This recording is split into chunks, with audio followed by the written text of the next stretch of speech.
I'd like to welcome you here tonight. We're just about to get started. Before we do, I'll ask that you stand and join me in the pledge, and Jim Reed will bring our invocation.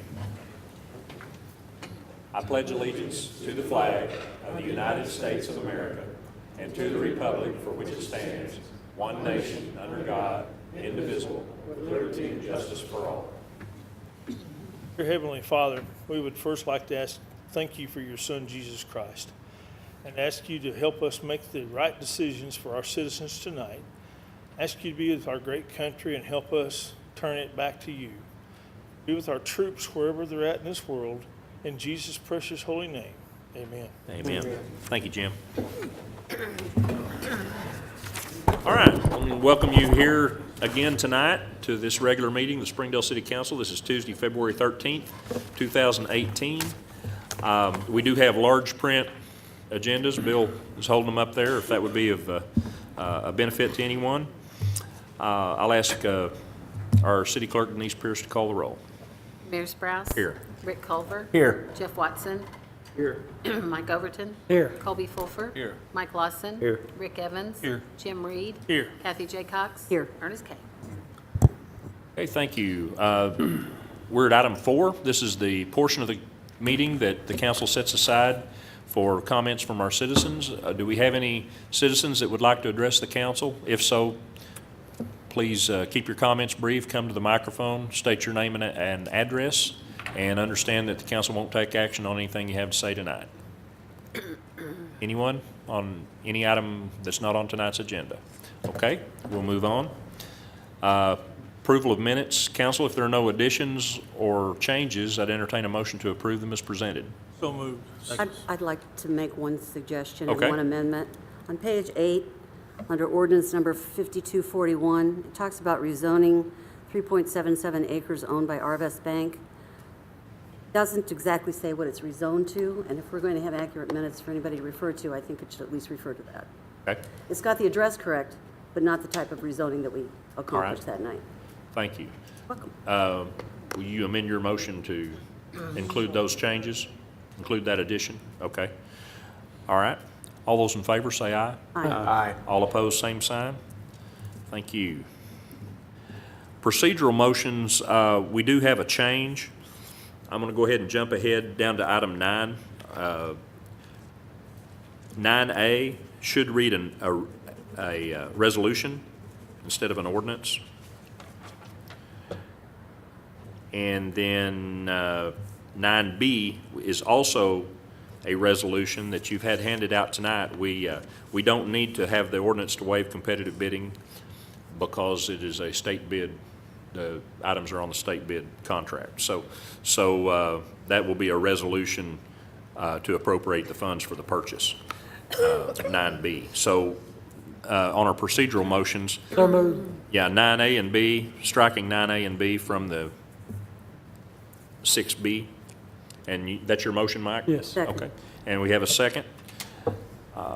Roll call, please. Lawson. Yes, ma'am. Evans. Yes, ma'am. Reed. Yes. J. Cox. Yes. Culver. Yes. Watson. Yes. Overton. Yes. Fulfer. Yes. Okay. Thank you. Item 7, a resolution setting a hearing date on a petition to vacate a portion of East Meadow Avenue. Ernest, I'm going to let you. Thank you, do Mayor. that. You read the title of the resolution. The statute requires that we hold a public hearing prior to consideration of an ordinance closing the street. There's a map in the packet showing the area contemplated to be closed. It's from the railroad tracks going east. This would set the public hearing for the council meeting on March 13th, and we'll also publish notice as required by the statute prior to that time as well. Okay. Would the resolution pass? Second. Okay, we have a motion and a second to set the hearing date. Any other comments or questions? Anyone? Okay, Denise? Evans. Reed. Yes. J. Cox. Yes. Culver. Yes. Watson. Yes. Overton. Yes. Fulfer. Yes. Lawson. Yes, ma'am. Carries 8-0. You and Patsy's here for the Planning Commission report and recommendations. The first item is amendment to the overlay district requirements on the area of the ballpark or the southwest Springdale Overlay District, amending Section 3, which is the signs. If you'll remember, the sign portion of it says very distinct signs that can be used, and there are no variances to that. What we're proposing is to add another Monument 3. We have 3 pylon signs, and this will give us 3 monument signs. And what it does is allow for a larger area for a single tenant to have a sign on there. It's the same design, it's the same height, it's the same rock work. It just allows for a larger panel.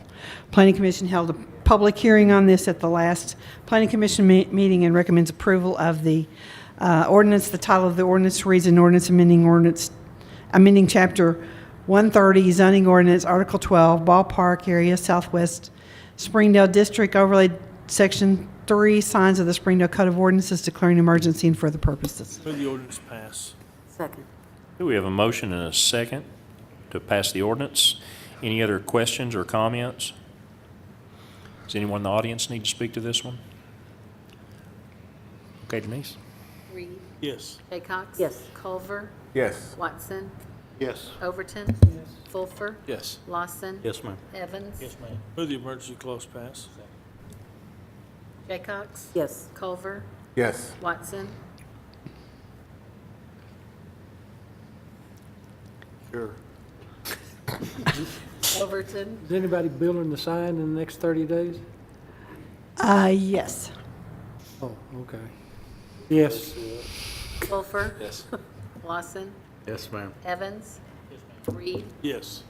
Both the ordinance emergency clause carry 8-0. As a matter of That's, fact, they'll probably start in the morning. That's 7 yeses and 1 sure. It went sure, okay.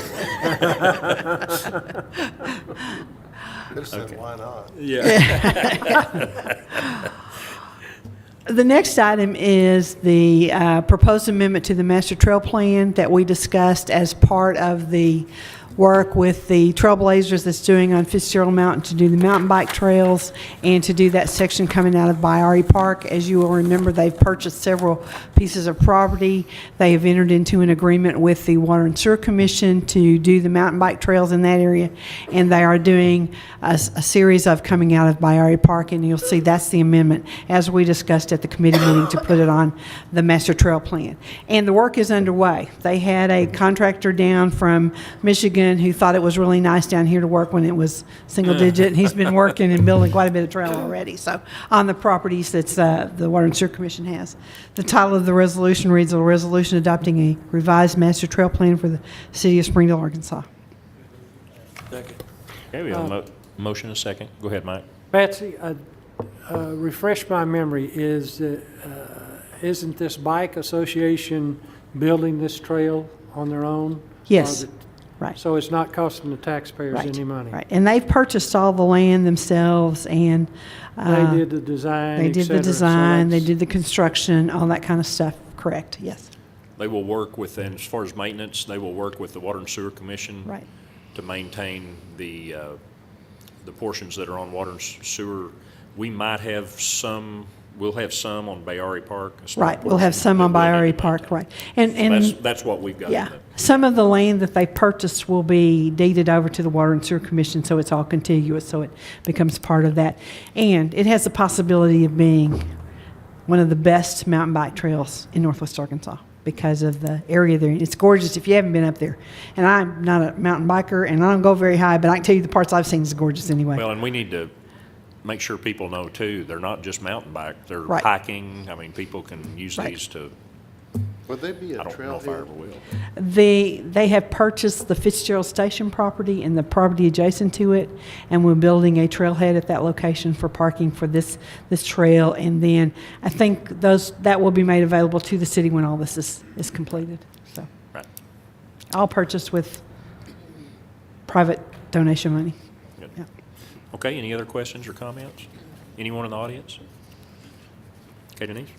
Culver. Yes. Watson. Yes. Overton. Yes. Fulfer. Yes. Lawson. Yes, ma'am. Evans. Yes, ma'am. Reed. Yes. Jaycox. Yes. 8-0. Okay, thank you. Item 9, I'm going to turn it over to our Parks and Rec Committee Chair, Mike Lawson. Thank you, Mayor. We got 2 items, both being resolutions. Both were recommended for approval. The first item being a resolution authorizing the mayor and the city clerk to enter into a lease agreement with Dynamic Disc Northwest Arkansas LLC on property owned by the city of Springdale. I'll move the Pass. second. Okay. Mike, how much rent are we getting from them? I knew you was gonna ask me. I'm gonna defer the bill. Seems like 1,000. Was it The, 800? 800 what? For a year or a month? 100 a month. And how many months do they have their disc, or this is a year-round thing? It's year-round. Yeah, they do it year round. It'll be like a pro shop, year-round. It'll be open year-round. I believe that's right, isn't it, Bill? It's gonna be open year-round? Oh, I see, it's in the resolution, it is $800. Yep. Okay. Any other questions or comments? Anyone? Okay. Watson, Yes. Overton, Yes. Wolfer. Yes. Lawson. Yes, ma'am. Evans. Reed. Yes. Jaycox. Yes. Culver. Yes. Carries 8-0. The next item on the agenda is one we had before us tonight, handed out a resolution appropriating funds for the purchase of park mowing equipment. Second. Okay, we have a motion and a second for the approval of the purchase. Any other questions or comments? Anyone? Okay, Denise. Overton, Yes. Wolfer. Lawson. Yes, ma'am. Evans. Yes, ma'am. Reed. Yes. Jaycox. Yes. Culver. Yes. Watson. Yes. Carries 8-0. All right, thank you. Item 10, Health, Sanitation, and Property Maintenance Committee reports and recommendations. Chairman Jim Reed. Jim? First one's an ordinance approving two-year extension of the Fifth Amendment and a Fifth Amendment to the sanitation service contract with Sunray Services, which is now Waste Management of Arkansas, for the provision of collection, recycling, composting, transfer, disposal of solid waste, declaring the existence of exceptional circumstances, making the competitive bidding procedure not feasible or practical, and authorizing the mayor to execute the contract on behalf of the city. The committee recommended approval. What this will be is the waste management on Mondays in the city of Springdale will do nothing but pick up yard waste. Your limbs, your green bag stuff, your leaves, whatever, and that's all they will do on Mondays. So there will be no Monday trash service. The trash service will all be distributed to the 4 days a week, Tuesday through Friday. Okay. And this was something we initiated, my office, Wyman contacted George and started bouncing this. You know, we get, the vast majority of people do their yard work over the weekend. And then if they have Thursday or Friday or later in the week trash pickup, then they either have to wait to drag it out on trash day or it's sitting out by the curb that whole time. So thought this looked like a good possibility, and Waste Management came back and told us how they could do it, and hope it's something that our residents appreciate. Mayor, why do we have to have a 2-year extension if they're willing to do this? Well, there's a capital cost that I think they need to mitigate. Okay, but for 23 years, all we've done is extend Sunray Sanitation's contract so we wouldn't put it out for bid. That's why we always do these extensions. And in the past, the council's been all about competitive bidding on projects, and I think this is another example where we're just avoiding it by extending a 23-year-old contract so that we don't have competitive prices. Mike, the way I see this, I think it's a great thing, and as far as giving them another 2 years on their extension for what they're taking on is good. And at the same time, and from what I can tell, and I've looked around, we have the cheapest waste service in the Northwest Arkansas. So why would I want to endanger that? Well, that's a good point. I remember the last time when we did an extension, we did it because we got solar-powered dump carts around the city. Yes? That was, and I don't see them around now, do you? Yes, sir. Do you where? They're on the trail. I'm sorry, Okay. we got what? Solar-powered dump carts, I don't remember anything Go about that. carts? trash cans. The trash cans. Yeah. Yes, they're on the trails. Oh, okay. Oh, those, okay. I said I a was dump having cart. trouble. I Dump think, cart, man, not mine's a go-kart. I missed out. Mine's already, I got to push it out and Yeah. do everything. I didn't even know I could plug it in. The compactors you're talking about on the tray. Yeah, okay, I got you.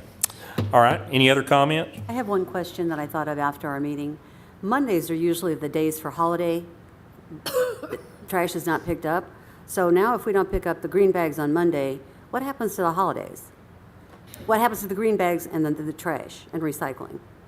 Come on up, George, so people can hear the answer that are watching. I'm George Wheatley with Waste Management. By the way, Mr. Overton, there are $50,000 worth of those on the trails of the solar-powered compactors and recycled boxes that match up with them. And I'm sure taxpayers would have enjoyed a $50,000 reduction in their bills instead, but maybe not. You're the only part of the Razorback Trailway that has solar-powered compactors. Oh, gee. Yes, sir. And to your question, Ms. Jaycox, any day we just delay one day. In other words, yard waste would be on Tuesday. Tuesday's trash would be on Wednesday, and we will work on Saturday on a Monday holiday. So it's basically what you do now. Yeah, except same thing, yes, sir. If we get pushed off a day. Thanks, Okay. Kathy. Thanks, George. Just for clarification, this would keep our rates the same, Right. It doesn't change the our rate rates. structure. Right. and they take on the additional $220,000 expense. Right. And you say we already have the lowest rates in Northwest Arkansas. Make a motion, ordinance pass. Second. There are also other, and I shouldn't beat a dead horse here, but our bulky waste program is dependent on Waste Management taking that bulky waste with no tipping fees. I mean, there are a lot of benefits. I think we've got a good contract. So we've got a motion and a second. Any other comments? Okay, Denise? Fulfer, Yes. Lawson. Yes, ma'am. Evans. Yes, ma'am. Reed. Yes. Jaycox. Yes. Culver. Yes. Watson. Yes. Overton. No. Carried 7-1. There's an emergency clause. Make a motion, emergency clause pass. Lawson. Yes, ma'am. Evans. Reed. Yes. Jaycox. Yes. Culver. Yes. Watson. Yes. Overton. No. Fulfer. Yes. Emergency clause carries 7-1. Okay. Now, the next ordinance before us is an ordinance ordering the raising, demolition, and removal of certain residential structure within the city of Springdale, Arkansas, located at 215 West Maple Avenue, and declare an emergency for other purposes. This is forwarded to us from the January 2nd committee meeting. I personally am going to recommend this ordinance pass. Is that a motion? That's a motion. We'll give you all opportunity, yeah. Sure will. I will second it so we can proceed. Okay, we have a motion and a second. Further discussion, you can go ahead and make your way up here. I don't know if the council wants to weigh in before they hear from you, and I know Tom's coming also. Council, do you have questions you want to, I want to hear from Tom too, but if you, I think you could go ahead and we'll.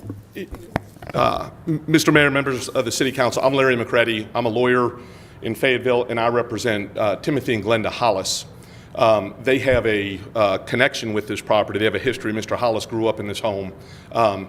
He also, as of the end of January 30th, he was the successful bidder from the probate case in which this house has been sitting for a long time. So he has an interest in the house. He has not closed on it yet, but he was awarded with the highest bid in that probate case to purchase this property.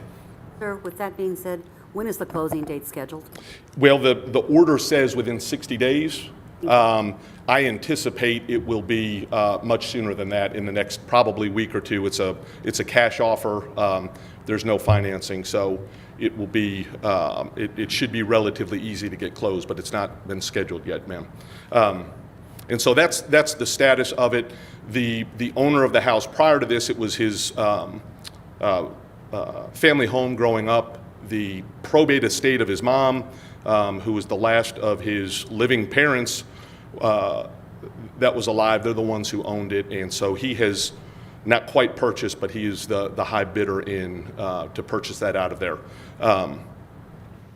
Since then, and I think you're probably much more interested to hear what Mr. Jameson has to say, but they have hired Mr. Jameson, who is an architect who has a lot of experience in historical restoration, who I think is going to give a presentation about the fact that this house is capable of being restored. It's capable of being rehabbed. The Hollises, now that they own it or will own it soon individually, have the financial resources that will allow them to do it. And so we would ask that we would prefer that the ordinance be defeated, but at least that it be tabled to give them time to answer your questions and to demonstrate that this is a project that is capable of being completed. It's worthwhile. It certainly is consistent with their wishes, and I think it will be a benefit as well for the city if they're allowed to proceed and do that. So I can answer any questions you might have of me. I think probably it'd be much more productive to let Mr. Jameson come up, who's inspected, and I think can share a little bit more about his opinion. So they do have an architect engaged, is that correct? That's correct, and he's here this evening. Okay. What is a reasonable time that the architect would need to come forward with a workable plan? I don't know that, and perhaps if it's appropriate for Mr. Mr. Jameson to come up, and Yeah. I'll be here to answer other questions, but I think it probably is. Mayor, can I ask Jim to help me recall, or somebody, we looked at this at the committee meeting 1st of January, and we put it off till tonight Right. for some reason, and do you Because remember of this- why? Because of this court case, to see how it came out. To see if who Right, the who probate bought court. it, or? If Who the was going to get it? Who was Probate gonna court get it? And, resolution. and I'll tell you right now that I'm not against passing this with no emergency clause or nothing, which would give them a full 60 days to close and. To do get us- what, though? To close on the property and get something through Tom's office or through Mike's office on how they're going to rehab this building, Well, okay? If, But this house But is. if we've already passed If it, for- how do we back off of that? if in fact they I have, think Ernest will answer that for us. Yeah, the ordinance would just give the building inspector the authority to raise it if they don't comply, but it doesn't require them to. Doesn't say they have to If they do do get it. say, a building permit and they begin working diligently, then forego the raise and remove. Wasn't Can we part- get to Mike's Mr.? yeah, Mr. Jameson. I think a do we- timeline would be a possible what's your timeline timeline? would be Excuse me for a important. minute, but wasn't that the discussion at our committee meeting? That we were requesting that whoever eventually got the house and closed on it, that there would be a clear plan and timeline and financial resources that we're comfortable with, knowing they could do it. And that's what I think that they are here for tonight. Yeah. What's your timeline? Well, I'm sorry, but I can't address the timeline specifically. I just saw the house for the first time today. What I was prepared to tell you is that the house is indeed historic, and I can tell you a little bit more about that. This is a photograph of it from sometime maybe in the late 30s, early 40s, based on the car that's in the background. Oral history has the front 4 rooms of the house, 2 down, 2 up, were built approximately 1861, and the physical evidence that I'm finding today bears that out. It's had major alterations probably in the 1890s, probably again in the early aughts, around 1910.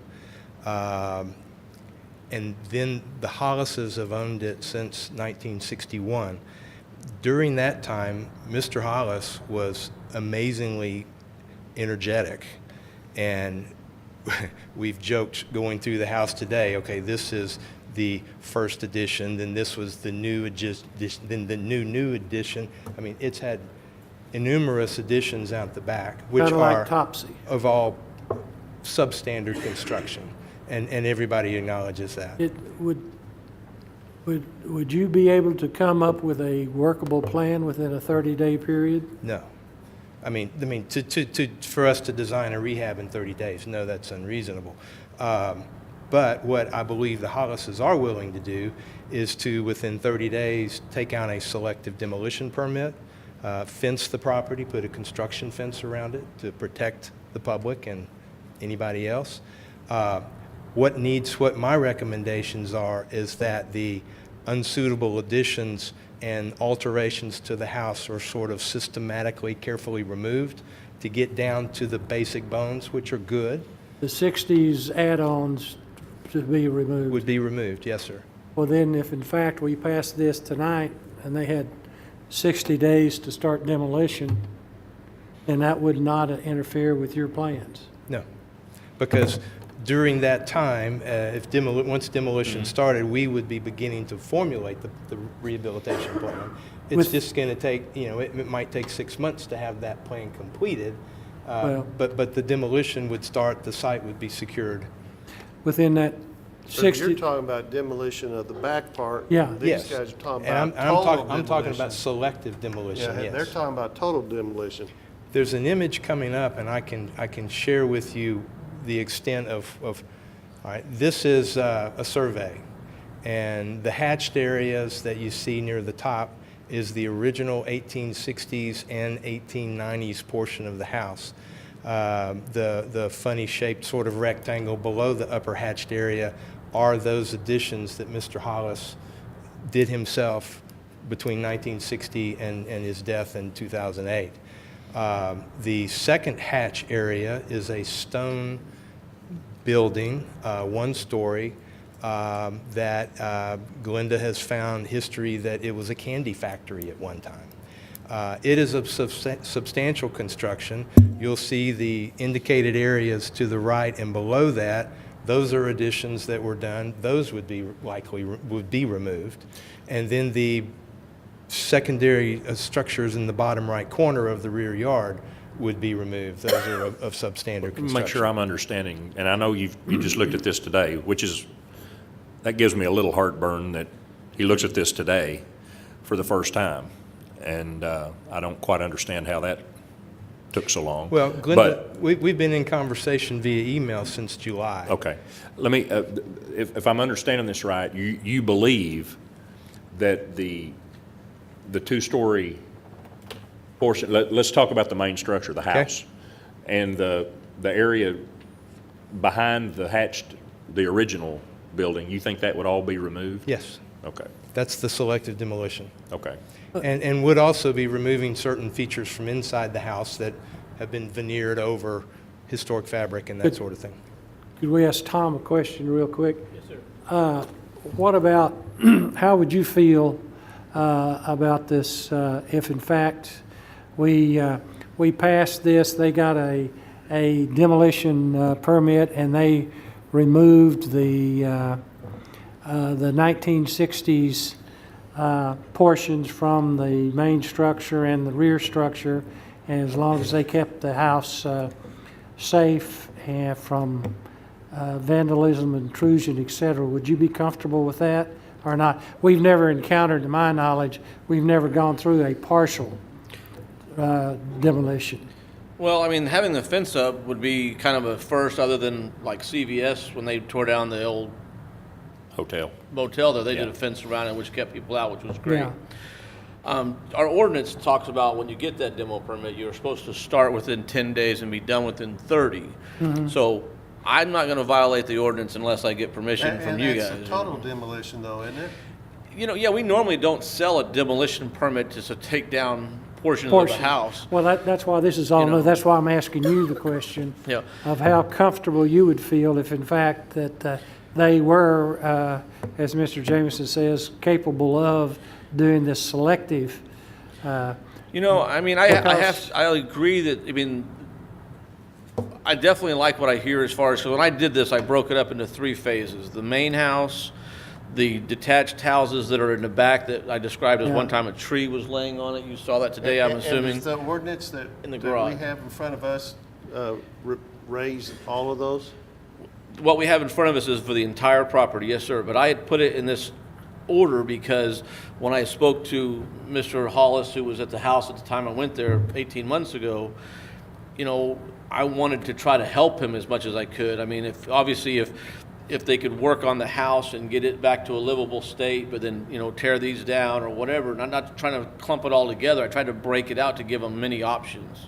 Yeah, So- well, it's, and I understand this has been going on for a long time, but also, I would like to remind the council, there are very few structures in this town that we have of any historic nature at all. What's the problem with just tabling it? Well, That's a that poss, keeps it in front of us, doesn't it? we could table it, and then in the interim, they could take out a partial demolition permit. Get it fenced and off. And then we could ask Tom to come back and give us a report within 30 days as what he feels like the progress has been. We can pass it without an emergency clause and do the same thing. Well, Yeah, but it It's takes it away passed. from us. yeah, Takes it away from us, though. yeah, and I think I would be comfortable with, we've been this long, of tabling this for 30 days to find out if, in fact, since he just now apparently got possession of the property, so it's very hard to do anything unless you own it. And I don't know because I've not been on the property, but I've heard that this house is very, very, very dangerous. Well, I understand that, but And I'm I'd hate gonna- to be responsible I want to, anyway. I'm going to propose tabling this for 30 days to give them Well, a, we have a motion on the tape, And a second. we have a motion and a second, so we'd have to either vote on that or they'd have to rescind their motions. Mr. Mayor, may I make one other comment just to address the concerns of you and as well as Mr. Reed? I understand the timing on this, and I'm sensitive, and I think you're right. And Mr. Evers has been very patient in his work with us. I do point out as well that there are other members in the Hollis family, and while this probate was going on, they were somewhat hesitant on how much they were going to commit, knowing whether or not they could sell it. I don't offer that as a complete excuse, but that is part of the explanation for the amount of time. And in terms of the safety issue, I myself have not been in the house either, but it was his brother who was living in the house. He is not living there. He has not been living there. I think members of the Springdale Police have been there to verify that. And so while I certainly understand the safety issue of it, there is nobody who is living there now. And I think that based on what Mr. Jameson as well, that they're prepared to take measures to ensure that nobody is going to be in there short of those who are needed to do evaluation and work on it. So I wanted to add that. I appreciate it. When will they take ownership of the house? As I said, it's just a matter of getting the closing set up. The court ordered it within 60 days from January 30th. So it's not been quite 2 weeks since the court ordered the property sold to Mr. Hollis. So they won't be able to get the permits until... They can't do anything till they close, I guess. Probably not. I don't have it set up, but there's nothing short of just setting it up and getting a deed signed by the executor and approved by the court to get this done, and then the money deposited in the court, which they have available. They have the funds available to do that. So it is. But you're still going to have to do your work. Yes. I mean, we're looking at a while, and that's, I agree with Mike that we'd all love to see the building saved. Sure I would. But, I mean, and whether, we've heard stories about it's restorable, it's a lost cause, everything in between, but basically, it's gonna come down to how much they can spend on it. I mean, anything's restorable with enough money. Tyson proved that with the, Sure. with the old Jeff Brown building. But, And I agree, Mr. Mayor, and they're aware of the commitment that they're going to need to make, and certainly perhaps it was slower starting than it should have, but the process has started to do that. well, and that doesn't bode well. I mean, we could come back, when this comes back up, and not be any, based on what's happened so far, we could not be any further along than we are now. True, except we've got Mr. Jameson engaged now, and we are about to have an individual who owns the property, not owned by a probate estate that has got to come out. So I do think it has, perhaps not as far, but it has progressed. Is there any way that they could do anything to ensure some security on that property? Because like you'd said, there's some hazards out there, the police have been by. Is there anything that they could, of course, Ernest, this may be a question for you. Can they do anything on that property, even though they don't own possession of it, to secure the property until they do get it closed? I know, and he may have some ideas what needs to be done. I mean, I am in touch with the attorney for the probate estate, and so I don't think it would be difficult to coordinate. I mean, it's the administrator of the estate who's got the authority to act out there. I don't think it would be difficult to coordinate that if there's something specific that needs to be If the done. funds are available, why hasn't the closing already happened? Well, the order was just entered on the 30th. I don't know other than, This was a bit of a hindrance, just the fact that there's a demolition ordinance. yeah, so I don't have a good answer why it hasn't closed yet. The court gave 60 days, and we're 12 days into that. So short of that, Mr. Reed, I can't tell you why it hasn't done already. It's not because there's any issues that have come up or anything that's going to prevent the closing. I think part of this is we had a meeting. You all were there. I believe you were there. I don't recall. I don't think I made the one on the second, but Well, this body was assured that at this point, by this point, there would be a plan of action for this property, so that we could be assured as a city that this isn't going to go on forever.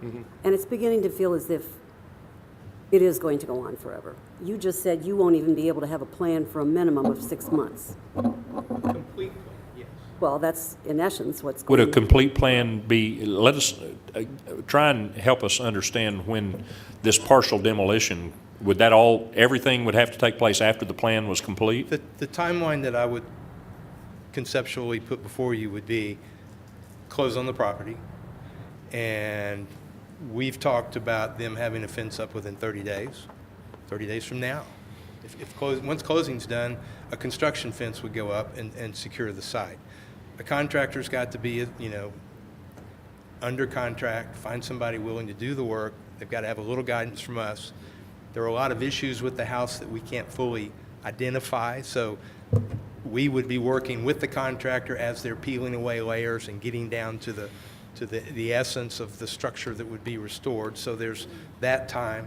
I think we would be glad to come back and give you periodic reports or report to staff. No, you said this is the first time you've seen it today, okay? Correct. Other than They start- photographs since Can they summer. start that demolition without you designing anymore? I've got, can you After they advance close, one? I've got another image here that I would share with you that's a floor plan. Can you advance our images? Until title passes, Okay. they can't Oh, do it's up there. anything. He's got control of it And up there. until the title passes, they can't do anything. They can't do a thing What until I'm the title concerned about though, passes. Mike, is if they start this demolition, Okay. and without go. that plan, they could bring the whole dadgum house down. No, sir. I respectfully disagree. Here's the floor plan. What you see is, this is my sketch from today. The 4 rooms and the front porch up at the top is what is retainable. The 2 rooms at the top, left and right of the stair, we've got a masonry 2-story building. I mean, this is 3 courses of brick. These are 16-inch thick walls. And that portion of the house is sound. There are a couple of roof leaks. We've talked about getting those immediately addressed when they have ownership. And then everything else behind it that you see in lighter sketches there, that is the portion that would be removed. So there's a clean line of demarcation. And it would not happen in a vacuum without us. Yes, I could give this to a contractor and basically they could start. Okay. But for us to completely design a rehabilitation is going to take a little more time. So, would it be possible to go ahead and, you said something about 30 days before they can even get a fence up. That was just. I'm wondering, I think it I'm was wondering, within 30 days, and Huh? I think it was within. I don't think it would take 30 days, and then it would be, within 30 days, it would be up. That It seems seems to be a common I'm legal wondering if even the fence could go up before the closing. It seems like safety seems to be the big issue here. But if he has a vested interest if in fact that his offer has been accepted by the probate court, so he could put a fence up. And if he's confident that He he's does going to have be a able to vested close. He can close, and I'm confident that we can work with the administrator of the estate to agree arrange to a that. safety fence. Yes, and I think that can go up before contemporaneously with the closing. That can happen quickly. And for sure, before this council met again in 2 weeks. Yes, sir. You think that? Closing, absolutely. No, not the closing, the fence. In the fence, I would think so, but Mr. Hollis is saying yes, they'll put the fence up. we'll get it up within 2 Because, weeks. again, he does have a vested interest, and he's got a Yes, sir. right to protect that interest in it, so ergo, he should be able to Yes, sir. put a fence up. I have, I'm going to defer to our city attorney, who's a better, more of an expert on Robert's rules than I am. About the issue, we've got a motion and a second to approve the ordinance on the table, to approve the ordinance. And there was a question about A motion to table. take precedent temporarily I until don't it's know if we voted got a on. second on your motion to table, because Well, go ahead and I know- explain what, if I'm no that. expert, but a motion to table can temporarily set aside your main motion to be dealt with. And then if it doesn't pass, then your main motion. Assuming there's a second. I'll second that. Okay, there's a motion and a second Okay, now. we have a motion and a second to table. Till Yes. when? Table till when? You tell me if it's 2 weeks or 30 days, I don't care. Within 2 weeks, we ought to know if there's a fence up or Fence not. is up, yeah.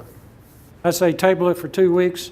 If a fence We is, also ought to have a better feel for the closing. yes, exactly. So we're gonna table it. within Your 2 weeks, 2 weeks, we ought to be able to see a fence and some idea, a closer proximity to closing. If it's not accomplished already, and I think Yeah, we can, and I think that's- we can close within 2 To weeks. me, that's a fair Yes, I deal would to agree, the- and I'd respectfully ask the city So that's council my to do that. motion. We have a motion and a second to table until our next council meeting, Correct. 2 weeks. Okay? So any other comments on that before we vote? All right, we're voting on the motion to table. Denise? Evans? Yes, ma'am. Reed? No. Jaycox? No. Culver? Yes. Watson? Yes. Overton? Yes. Fulfer? Yes. Lawson? Yes, ma'am. Carries 6-2. So it's tabled till February 27th. Okay, what can we expect to see in 2 weeks? In 2 weeks, we could expect to see a. I just want you to be clear for What- this body to these folks. What Fence. we told them is a fence and a report on the closing date, exactly where they stand on the closing. Because even getting the fence up now is a drastic improvement where we are Well, and it'd safety-wise. even be nice if, I'm sorry, your name, sir? Jameson. Jameson? If he even had a better report at that time too, Yeah. don't you think? I think the council would be much more I would comfortable. just like to know that we're moving forward Yes. and we're Yeah. not just running in place. Sure, Because I Be do much think- more comfortable if we saw some urgency yeah, on the part of the new sure, property Property owner. owner. Yes. okay. Instead of, okay, you need a fence, I'll have a fence. I don't want to lose the house. I don't want you to lose the house. I don't want our firemen or any of our citizens to be hurt because of that old house, okay? Our firemen would not fight a fire there if I understand it right now. Is that correct? I don't know if we've got a red X on it. I don't, We don't have a red X. Do what? well, yeah, but we don't We put don't have a- people, we don't we have don't a put red people X. inside a building There's that's no red X. Yeah. unsafe. But with it All being, the additions that have been, I know my dad put those up, they need to come on. But the main house he's talking about is structurally sound. Just curious, how many square feet in this main, in the old original part? About I 800. haven't calculated it yet. Those Okay. rooms are about 16 feet square, 15 feet square, outside and out, 16 feet square. So there's probably, 1,500 square feet in that main, and then it's a two-story. And two-story? And the plan is to try to save the candy building in the back too? Yes, I think it's a serviceable building. It's sound, it's stone, it's a rock building. Similar One to of the three- Fitzgerald Stone Stable. The rock portion of it is similar to that. You It's- wanna go look at it, look at that building. one of three And buildings we got. in after the town. selective demolition process, that building will be much more visible because it's sort of entombed. Did you get a good look at the brick?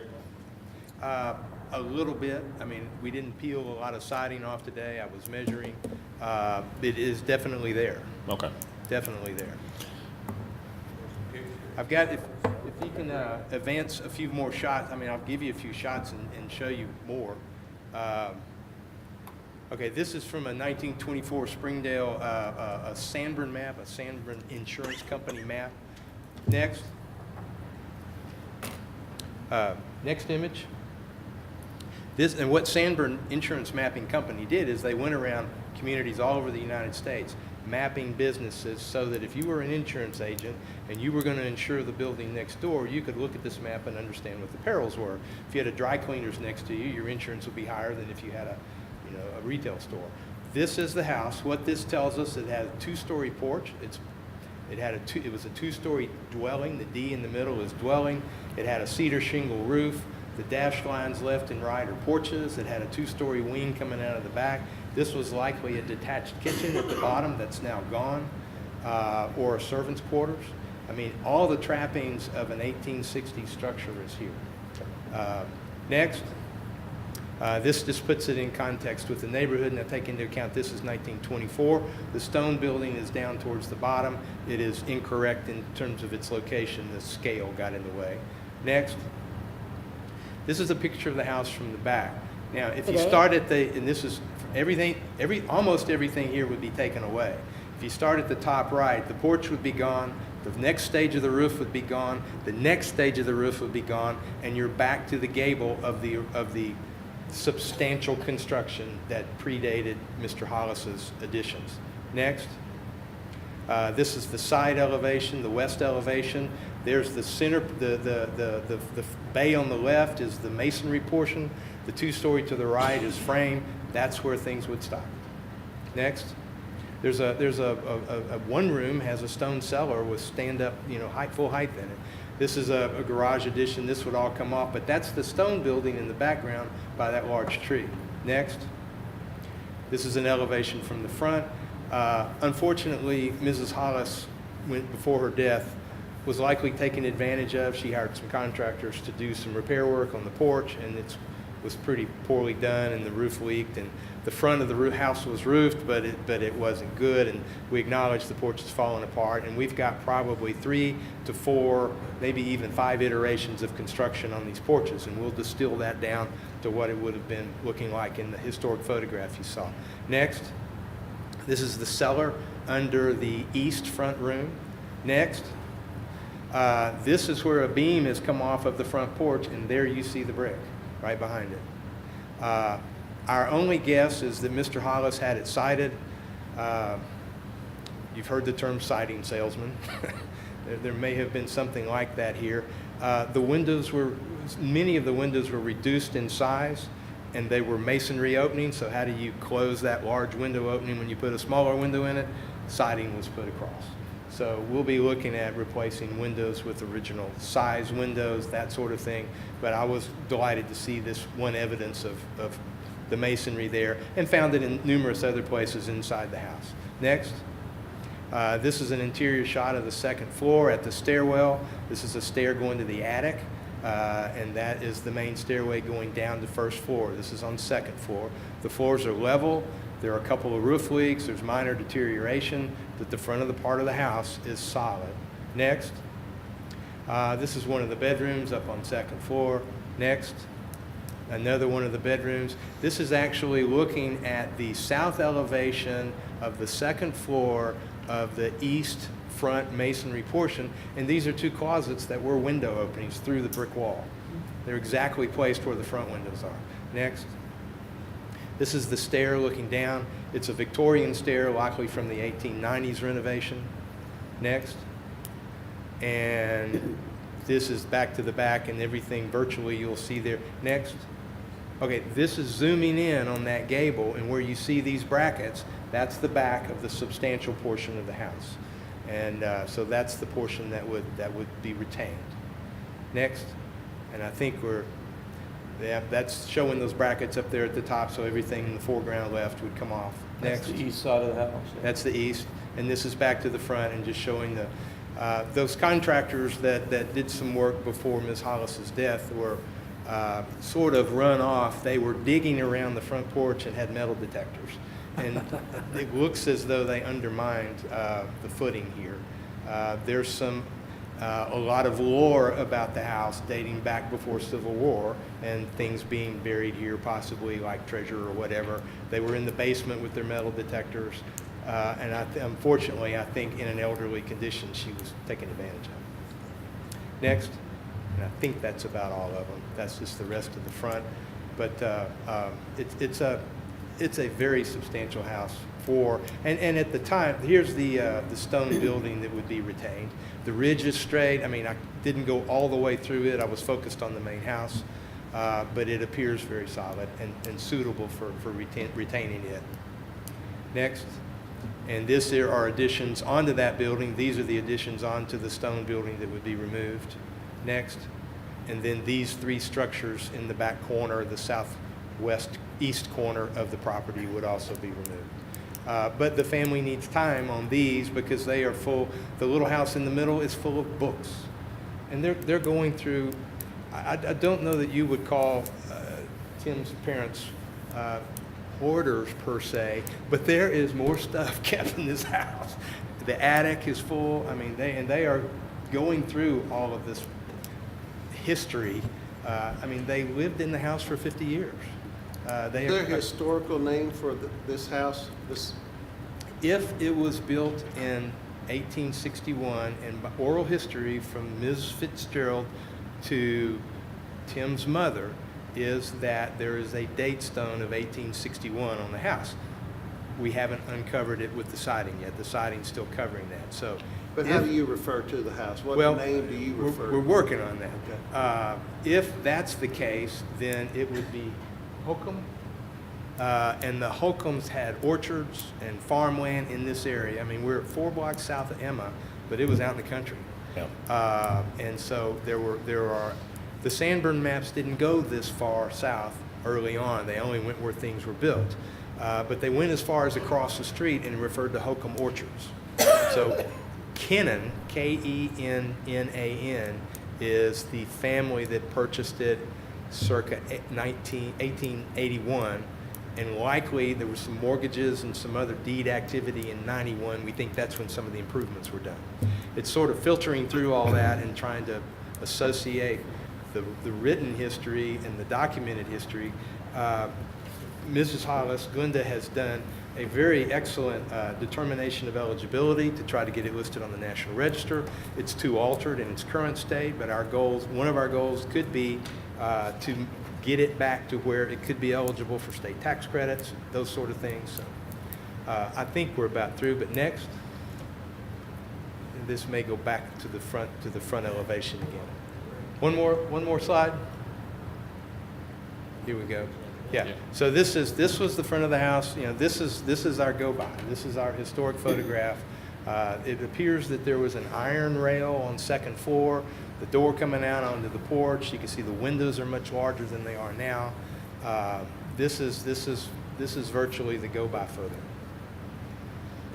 Anticipation of this meeting in 2 weeks, when you're coming back with a fence that's been put up and any kind of report, could the trash around the house be removed within that 2-week period of time? All those bags, all that stuff that invites lots of little critters and other things?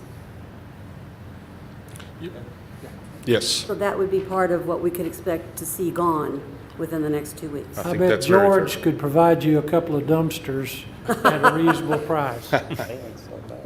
I think that's fair, and I think we understand our marching orders, and I appreciate the council's indulgence. I have one more question. Yes, ma'am. At the end of this project, do you have an intended use? Are you going to live in it? Will it be a single-family residential home? We have decided what we will do. We have family members Okay. that will be interested in living in it. Okay.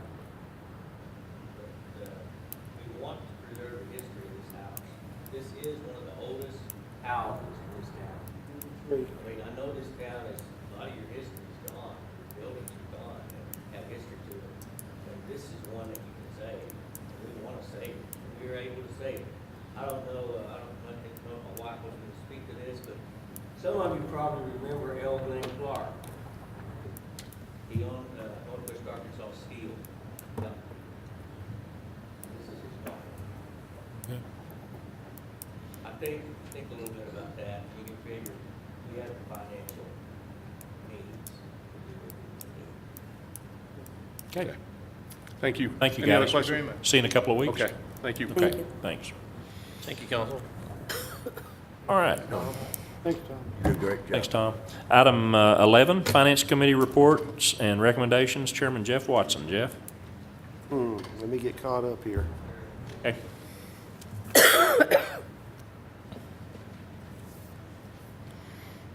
The item 11A was forwarded to the council from the committee, Finance Committee meeting on last Monday,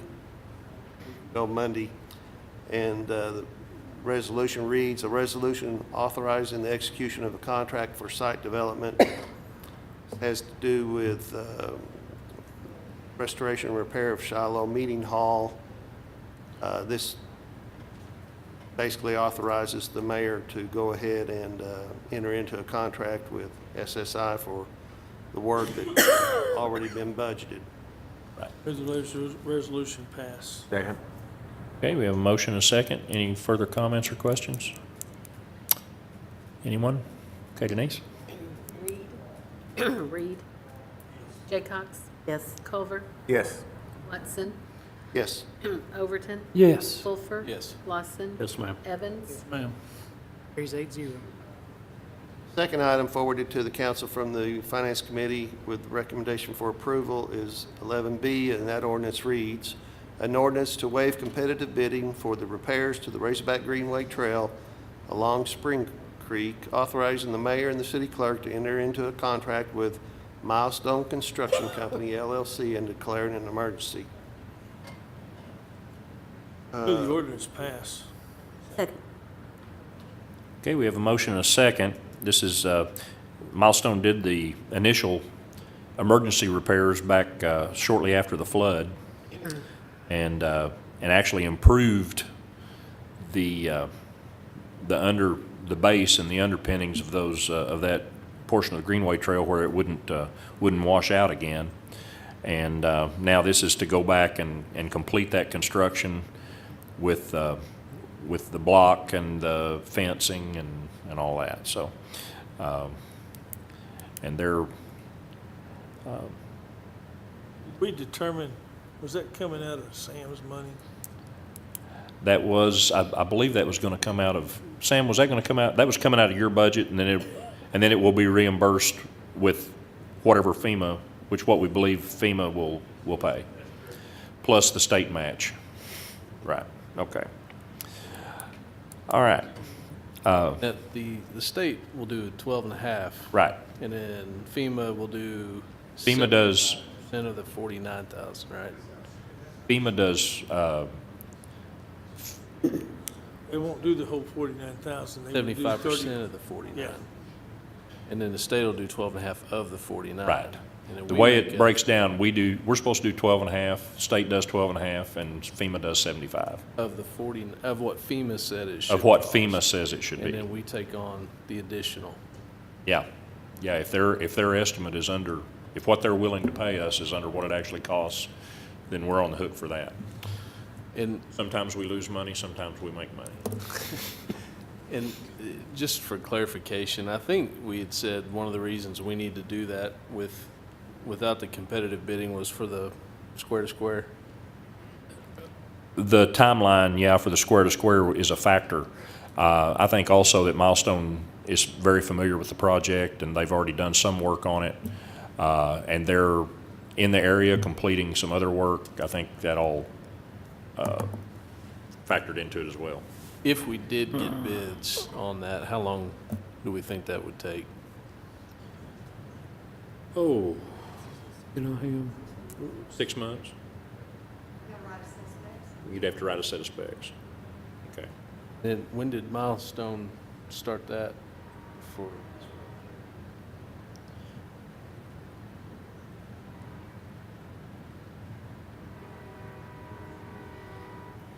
Milestone did the emergency work for us. They took off from Walter Turnbow Park and went down there and fixed it because it was washing away. We had to Because they take were care already of it. working on it. Right. They were already- And they weren't asked to come forward until they got finished with Walter Turnbow Park, and we got all that stuff taken care of to come back and talk to us about what it would take to do it. So, So is this technically a firm bid? I mean, yes, it's a 89. quote for doing the work. Yes. Yeah. Yes. Any other questions, comments? Anyone? Okay, Denise? Jaycox? Yes. Culver? Yes. Watson? Yes. Overton? Yes. Fulfer? Lawson? Yes, ma'am. Evans? Reed? Yes. Second. Culver? Yes. Watson? Yes. Overton? Yes. Fulfer? Yes. Lawson? Yes, ma'am. Evans? Reed? Yes. Jaycox? Yes. Both the ordinance emergency clause carry 8-0. All right. Thank you, Jeff. Item 12, Personnel Committee Reports and Recommendations. Kathy Jaycox. Yes, Kathy? this is, we met as a committee a week ago. This is a resolution amending the reading of Section 3.12 and amending Appendix B of the Personnel and Procedures Manual for the City of Springdale, Arkansas. This is regarding the drug policy for the police department. It's just amending it so that everyone that works within that department could be eligible for drug testing. Move the resolution pass. Second. Do we have a motion and a second? Any further questions? Anyone? Okay, Denise? Watson? Yes. Overton? Yes. Fulfer? Yes. Lawson? Yes, ma'am. Evans? Yes, ma'am. Reed? Yes. Jaycox? Yes. Culver? Yes. Carries 8-0. Okay. Go ahead, Kathy. I'm sorry. I wasn't butting in. Oh, you're done. Yes. The next one. I'd be glad to, but We do need a something heading else. for when something's done. Item 13. I'm going to turn it over to Ernest. Thank you. This is an ordinance authorizing the city clerk to file a cleanup lien for the removal of overgrown brush and debris on property located within the city of Springdale, Washington County, Arkansas, located at 1205 Crutcher Street and 2768 Yorkshire Circle. Move the ordinance pass. Second. Okay, we have a motion and a second. Does anyone need to speak to these properties? Bless you. Seeing none, no one needs to speak to these? Okay. Any other questions for Ernest before we vote? All right, Denise. Overton? Yes. Fulfer? Yes. Lawson? Yes, ma'am. Evans? Reed? Yes. Jaycox? Yes. Culver? Yes. Watson? Yes. Move the emergency clause pass. Second. Fulfer? Yes. Lawson? Yes, ma'am. Evans? Yes, ma'am. Reed? Yes. Jaycox? Yes. Culver? Yes. Watson? Yes. Overton? Yes. Ordinance emergency clause carry 8-0. Okay, item 14, any comments from our department heads? Melissa is coming. Hello. All right, two things. Number one, polls close at 7:30, so you still have some time if you want to swing by on your way home. Second thing is the mayor will be at a coffee and conversation event hosted by Community Clinic, February 20th from 10 to 11 a.m. This is part of our conversation series where the mayor goes to different religious and secular organizations and answers questions, gives an update on what's going on in the city of Springdale. It's free and open to the public, and it will be located at the Center for Nonprofits at 614 East M Avenue. More information is available on our website. Thank you. Thanks, Melissa. Council? Couple of things, Mayor. First of all, I would like to introduce Michelle Clarence. Michelle's one of my mentees for the Youth Council, and she's been sitting here gracefully through this whole meeting. And she's a great young lady. She's full welcome. of good ideas for our city. Bill. She goes to Harbor High School. This coming Tuesday night, there's a group of citizens here in Springdale that are going to meet here in this chamber. We're trying to form a new foundation called the Springdale Veterans Memorial Foundation so that we can get a veterans memorial in our parks here for people to be able to look at and see and visit and put their names on and things. And everybody's welcome. It'll be at 6 o'clock Tuesday night here in this chamber. Okay. Happy birthday to our police chief out here. Yeah. Yes. Birthday. Chief Peters. 45 today. Chief Peters, Happy happy birthday. birthday. Chief Irwin said he's available to put out the candles after council meeting. All right, good. All right, any comments from our city attorney? Oh, Colby took mine. Colby took it. All right, good deal. I don't have anything. We have a motion to adjourn? So moved. Second. We're adjourned. Thank you.